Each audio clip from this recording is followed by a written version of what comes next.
Hello friends, Bangalore ಅಡುಗೆಗೆ ಸ್ವಾಗತ. ಯಾರೋ ಇವತ್ತು ಹುಳಿಯನ್ನು ಮಾಡಿ ತೋರಿಸಿ ಅಂತ ಹೇಳಿದ್ದಾರೆ. ಹಾಗಾಗಿ ಇವತ್ತು ಹುಳಿಯನ್ನು ಮಾಡ್ತಿದ್ದೀನಿ. ನೋಡಿ, ಬಾಣಲಿ ಇಟ್ಕೊಂಡಿದ್ದೀನಿ, ಒಲೆ ಹಚ್ಕೊಂಡಿದ್ದೀನಿ. ಅದಕ್ಕೆ ಎಣ್ಣೆ ಹಾಕ್ತಿದ್ದೀನಿ. ನೋಡಿ, ಒಂದು 4 ಟೇಬಲ್ ಸ್ಪೂನಷ್ಟು ಎಣ್ಣೆ.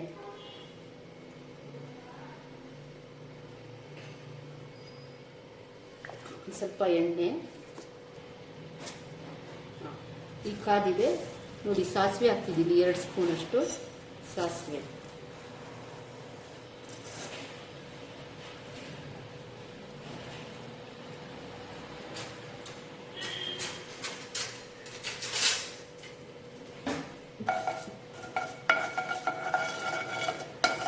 ಹಸಿರು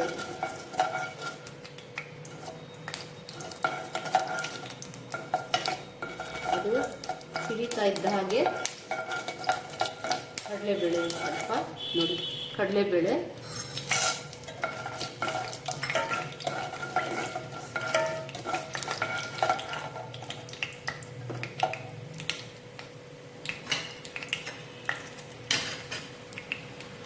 ಸ್ವಲ್ಪ, 1.5 ಟೇಬಲ್ ಸ್ಪೂನಷ್ಟು ಕಡಲೆಕಾಯಿ ಬೀಜ ಹಾಕ್ಕೊತಾ ಇದ್ದೀನಿ.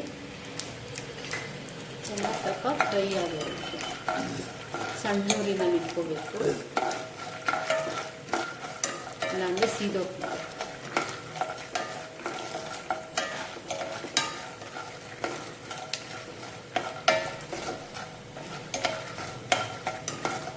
ಸ್ವಲ್ಪ ಬ್ರೌನ್ ಕಲರ್ ಆಗೋದು. ಈಗ ಇದಾಗಿದೆ. ಇದಕ್ಕೆ ಸ್ವಲ್ಪ ಕರಿಬೇವು,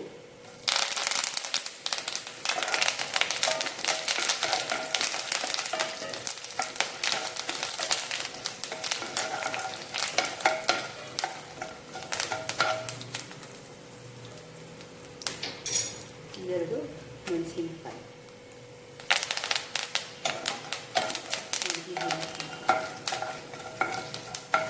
ಇದಾದ ನಂತರ ನೋಡಿ, ಈರುಳ್ಳಿ 1 ತಗೊಂಡಿದ್ದೀನಿ. ಈರುಳ್ಳಿ ಹಾಕಿದ್ರೆ ತುಂಬ ಟೇಸ್ಟ್ ಇರುತ್ತೆ.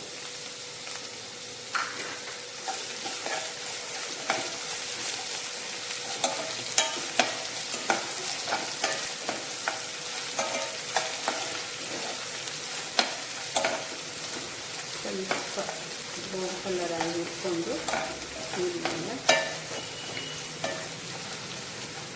ಬ್ರೌನ್ ಕಲರ್ ಆಗಿ ಇಟ್ಕೊಂಡು ಈರುಳ್ಳಿನ ಸ್ವಲ್ಪ. ಈಗ ನೋಡಿ, ಇದಾಗಿದೆ.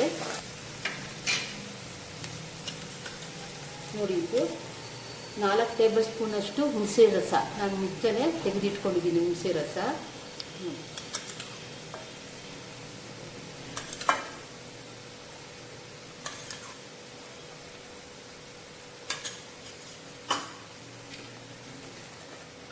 ಸ್ವಲ್ಪ ಕುದಿಯೋವಾಗ, ಸರಿ, ಹುಣಸೆ ಹಣ್ಣು ಕುದಿಯೋವರೆಗೂ ಸ್ವಲ್ಪ ಬಿಸಿಯಾಗೋವರೆಗೂ ಇಟ್ಕೊಳ್ಬೇಕು.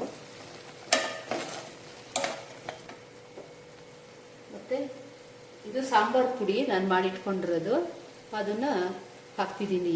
1.5 ಸ್ಪೂನಷ್ಟು ಸಾಂಬಾರು ಪುಡಿ. ಅದು ಹಾಕಿದ್ರೆ ಚೆನ್ನಾಗಿರುತ್ತೆ. ಇದಕ್ಕೊಂದು ಸ್ವಲ್ಪ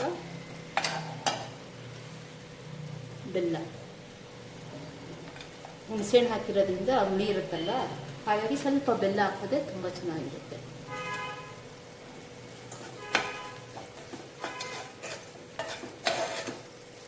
ಟೇಸ್ಟ್ ಕೊಡುತ್ತೆ ಬೆಲ್ಲ ಹಾಕಿರೋದ್ರಿಂದ.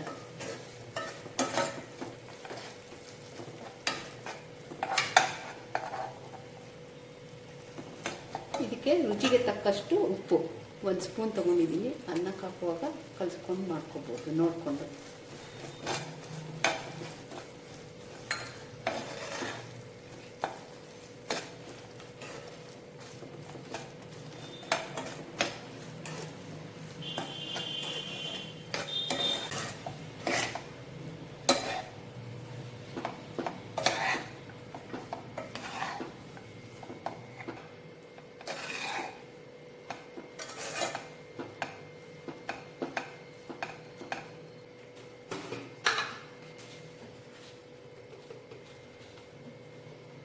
ಉಪ್ಪು ನೋಡಿಕೊಂಡು ಕಲಿಸ್ಕೊಂಡ್ವಿ.